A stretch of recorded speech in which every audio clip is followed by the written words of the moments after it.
আর একটা সিস্টার হাসপাতালে ধরেন 30 বছর ধরে পরিশ্রম করেছে, 30 বছর সেবা দিছে, 30 বছর পর তার নামের আগে তো ডাক্তার লিখতে পারবে?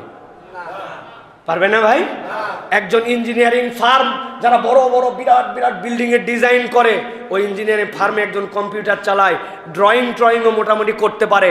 উনি 20 বছর ইঞ্জিনিয়ারের অ্যাসিস্ট্যান্ট থাকার পরে উনি হঠাৎ করে 20 বছর পর আলাদা ফার্ম দিয়ে নিজের নামের আগে ইঞ্জিনিয়ার লিখতে পারবে তো না ভাই? ফার্ম দিতে পারে, ক্লিনিকও বানাতে পারে, কিন্তু বৈধভাবে ইঞ্জিনিয়ার লিখতে পারবে না, বৈধভাবে ডাক্তার তার নামে লিখতে পারবে না। এখন আপনি দিন শিখেন নাই, বেসিকভাবে কোরআন সুন্নাহর প্রকৃত বুঝ বোঝেন না, উসুলে হাদিস বোঝেন না, উসুলে তাফসির বোঝেন না, উসুলুল ফিকা বোঝেন না, আপনি দুনিয়ার সাথে এই সকল বুঝ দিয়ে দিয়ে যত বলেন, আপনি কিয়ামত পর্যন্ত হায়াত পেলেও প্রকৃত আলেম হতে পারবেন না। তবে অনেক মানুষ আছে সহবতে আলেম হয়ে যায়, যদি আলেমের বুঝটা নেয়, আলেম